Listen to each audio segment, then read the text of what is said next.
Are you excited or are you anxious? Do you even actually know the difference between the two? That was a question that I was asked by a friend in a recent conversation where I was sharing that I was super excited about an upcoming opportunity with my business. I think it was a speaking engagement.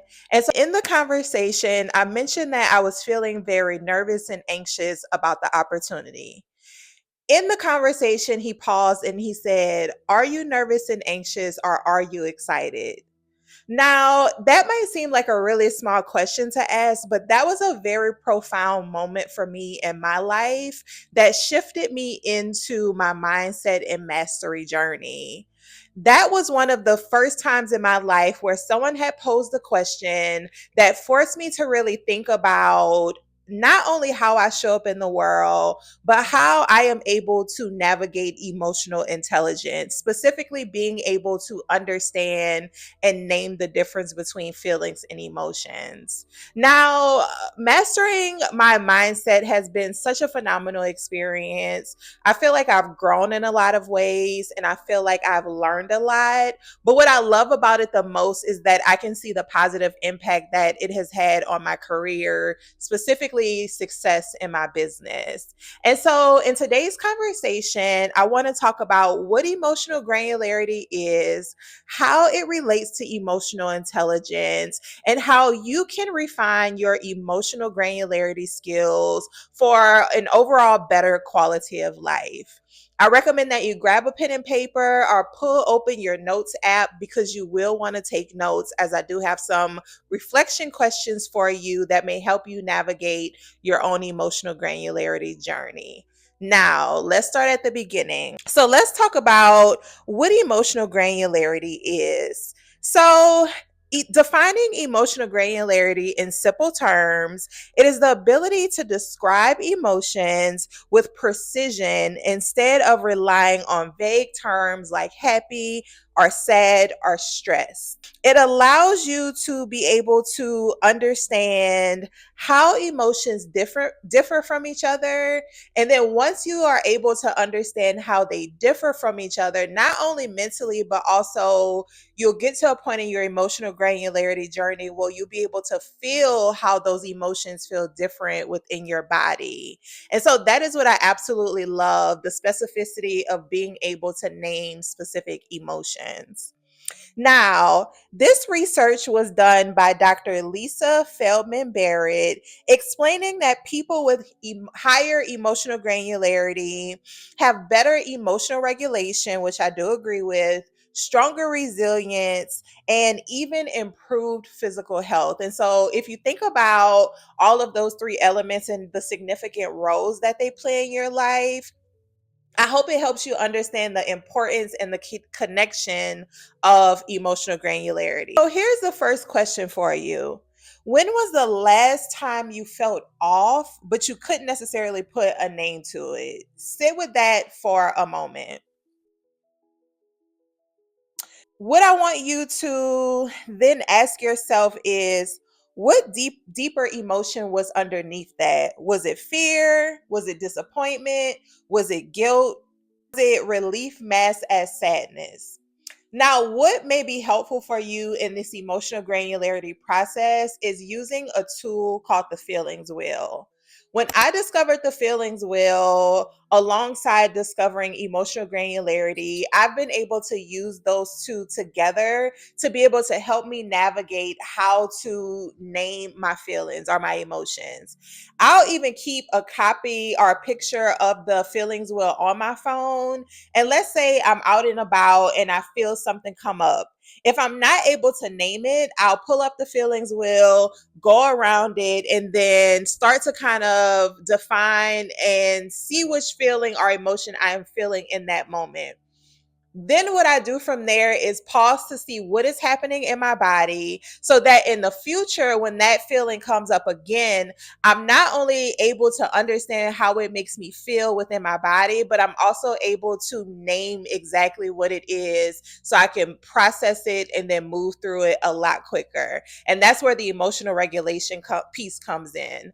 I will say for me, understanding and utilizing emotional granularity in my life on a daily basis has definitely improved my regulation skills, which has allowed my nervous system to be able to heal itself and come to a relaxed state. So, in most days or in most cases, my nervous system is typically in a relaxed state.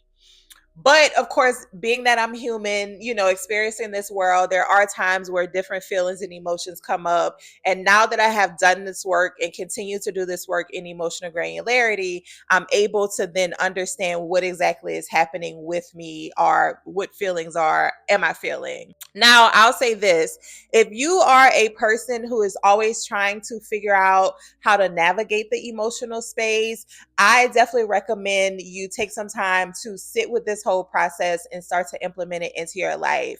Especially again, if you are an entrepreneur, if you're the owner of a business, or if you are a leader of people, it's important for you to be able to understand how to have really high in emotional intelligence, also doing that work to improve your emotional intelligence. But of course, as I mentioned, be able to understand how emotional granularity can benefit you within your workplace, within your job, and within your career. So I definitely do recommend that you take some time to sit with that. And so what I want to do now is talk about why emotional granularity is a superpower for entrepreneurs.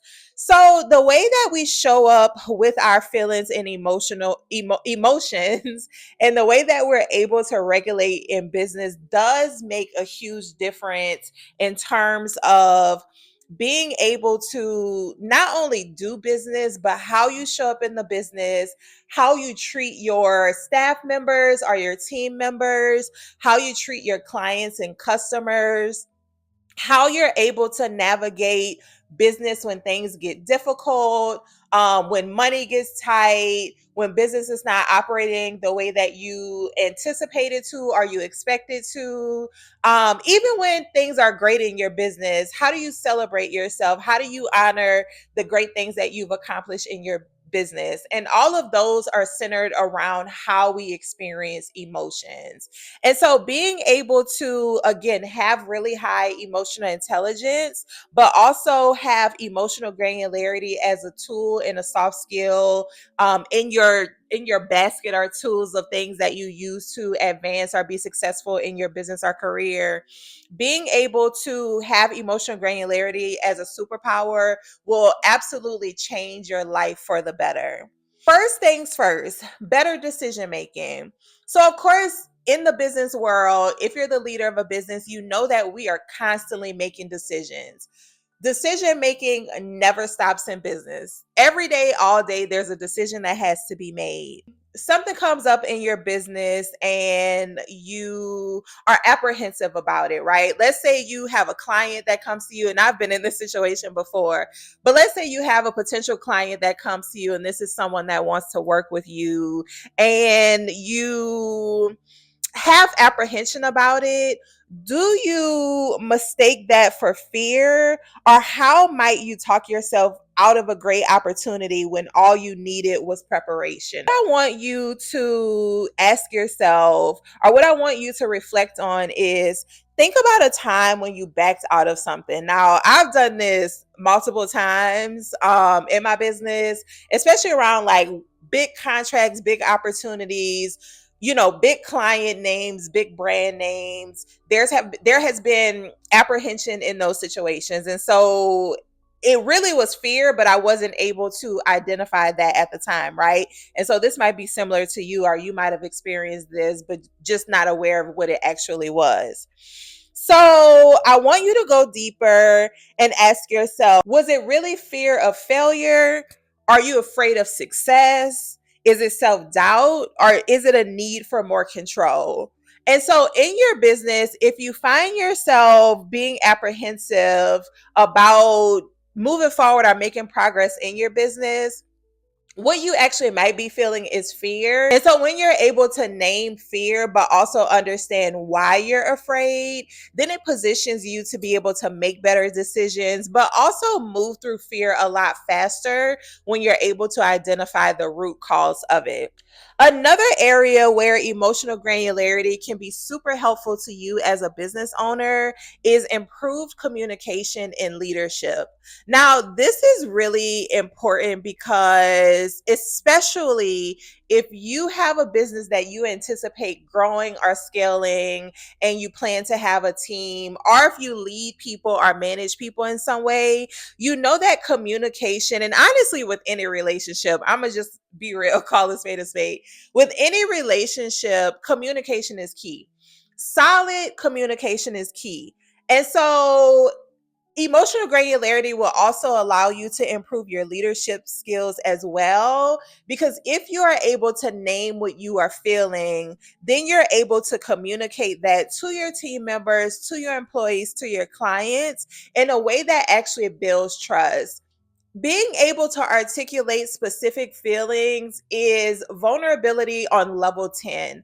And I'll be honest with you, I've had these conversations with some of my clients before, and it absolutely blew their mind to be able to understand how to be so specific about what they were feeling in a situation. During these occasions, when my clients come to me and they're able to be specific, it really helps me understand as their consultant how we need to move forward, because now I'm very clear on what it is that is happening with them. If a client came to me and simply said they were stressed, stress could mean a number of different things, especially when we're talking about two different people, right? It's super helpful to me when my clients are able to tell me exactly what they're feeling beyond that initial feeling or emotion. So then we can work together to navigate how to move past that, and then also adjust if we need to, if their feeling or emotion is caused by something that is happening with our working relationship. So for you as a leader or business owner or entrepreneur, I want you to understand this example. If a team member seems off, instead of assuming that they're upset, ask clarifying questions. Maybe they feel underappreciated, or maybe they're uncertain about expectations. This is a reflection question for you. Have you ever misinterpreted else's emotions? I know I have a whole lot. Sometimes I misinterpret my own emotions. Maybe you thought they were angry, but they were actually overwhelmed. How often do you assume instead of asking? That's key. Again, especially in working relationships, at work and business, it is important not to make assumptions about how you think someone is feeling. It's important to be able to ask them follow up questions and specific questions, so then they are able to actually tell you how they're feeling instead of you making an assumption. I've been there. That's a very human thing to do, but I guarantee emotional granularity will help you improve your communication and leadership skills, along with just building better relationships with people. Next, emotional granularity will help you increase your resilience and emotional regulation. Being able to precisely label emotions is helpful. It makes it easier to be able to then regulate those emotions and avoid burnout, which is key in business.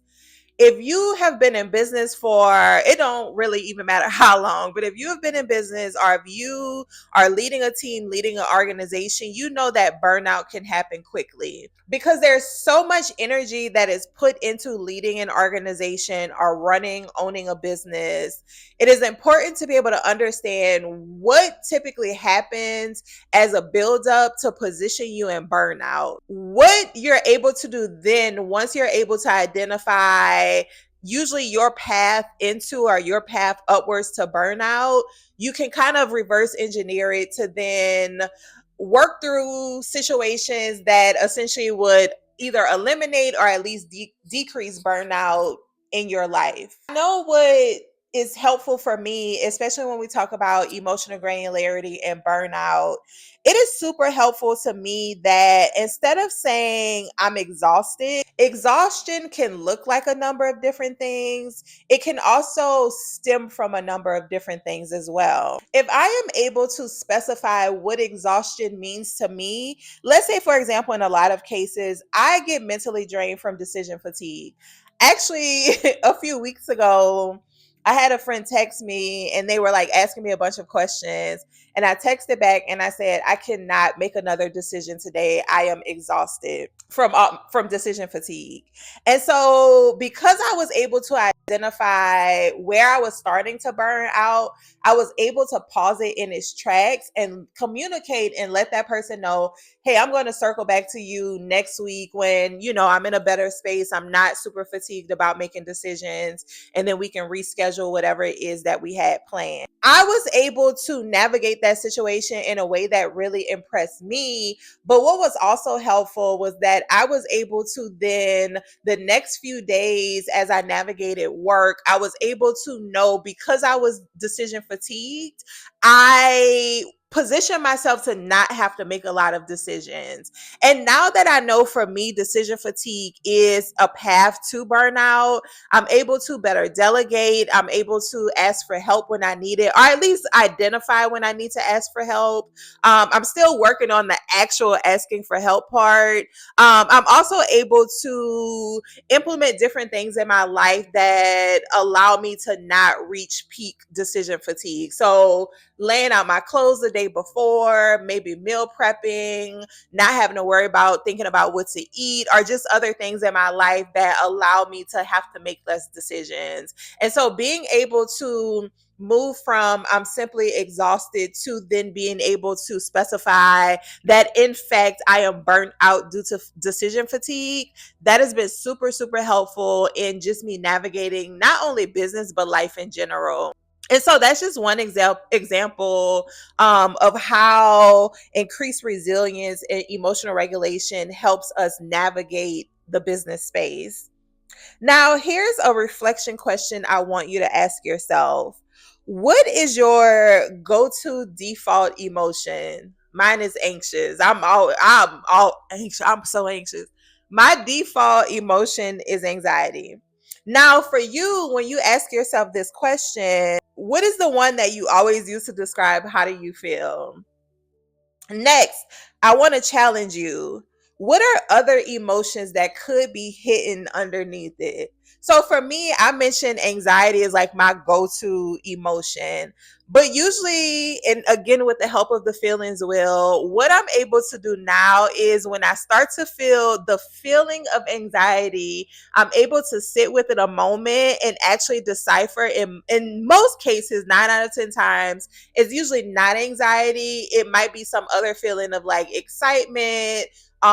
In fact, being nervous. It could be just maybe I have a lot of energy stored up and I need to release that energy. And so that's been really helpful to me also, just to navigate life, but business, because I'm able to know exactly what is happening in my brain, but also in my body as well. Now, moving on to how to build emotional granularity in your daily life.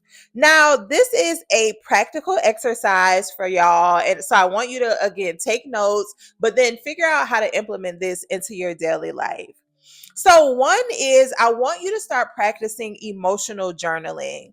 And so, what this is that every day you write down a daily emotion and then you challenge yourself to go deeper. So, let's say you have a lot going on in your life right now.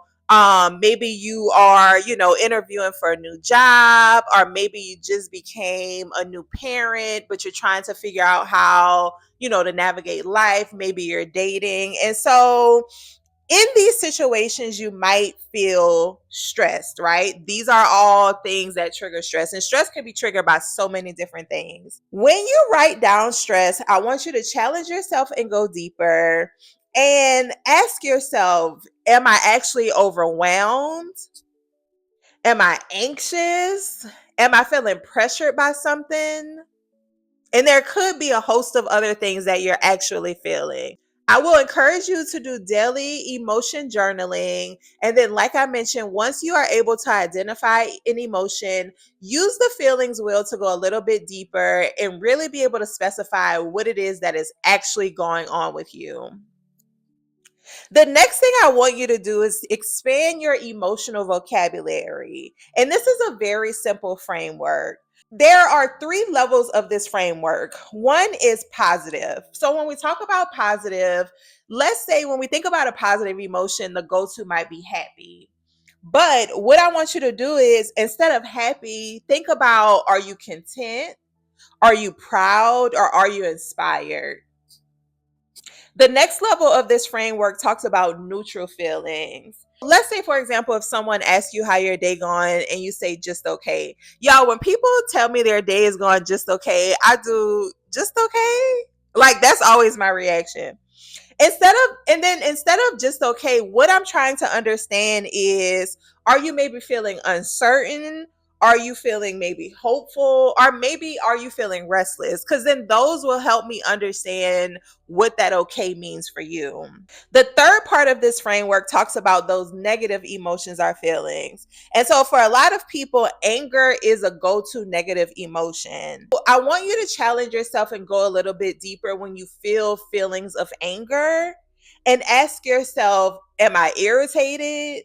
Am I resentful? Or am I disappointed? Because those all come from different places. What I want you to do after that is be able to pause and name the emotion. So, like I mentioned, for me, now that I've done this emotional granularity work, it's been super helpful for me to be able to then identify exactly what I'm feeling when those different feelings come up, what that emotion is. And so, let's say, for example, if you're feeling overwhelmed, that was me last week. I was super, super overwhelmed. Take 30 seconds to pause and then label what you are feeling before reacting. Emotional regularity 101. And so the last thing I want you to do when talking about how to build your own emotional granularity, I want you to do this reflection exercise. Next time you feel a strong emotional reaction, instead of acting on it, ask yourself, what is this emotion teaching me? What belief or pattern is it pointing to? Because I guarantee that there's some pattern that exists in your life that is shifting you into this emotion. And once you are able to, one, identify the emotion and then understand the source or the root cause of it or the pattern of it, then you're able to interrupt that pattern if that is what you desire. Now, I want to close out with a reflection question. I've been giving y'all all these reflection questions, but they're super helpful. So, I want to leave you with this reflection question. Next time you feel off, pause and ask yourself, what am I really feeling? Can I replace this broad label with a more specific one? Again, feelings will screenshot it or save the picture in your phone so that you can always reflect on it. And so the last thing I want you to do when talking about how to build your own emotional granularity, I want you to do this reflection exercise. Next time you feel a strong emotional reaction, instead of acting on it, ask yourself, what is this emotion teaching me? What belief or pattern is it pointing to? Because I guarantee that there's some pattern that exists in your life that is shifting you into this emotion. And once you are able to, one, identify the emotion and then understand the source or the root cause of it or the pattern of it, then you're able to interrupt that pattern if that is what you desire. Now, I hope that this was extremely helpful for you all, even if it just helped out one person. But if you want to talk more about emotional granularity and what does that look like in practice, please feel free to leave a comment or DM me and leave a question, and I would be more than happy to answer that for you. In our next conversation, we'll dive into how emotional intelligence shapes business negotiations and how knowing your own emotions can help you read others better. I appreciate y'all's enthusiasm and your attention. I'm grateful you are here, and I hope to see you in the next conversation. Love y'all. Take care.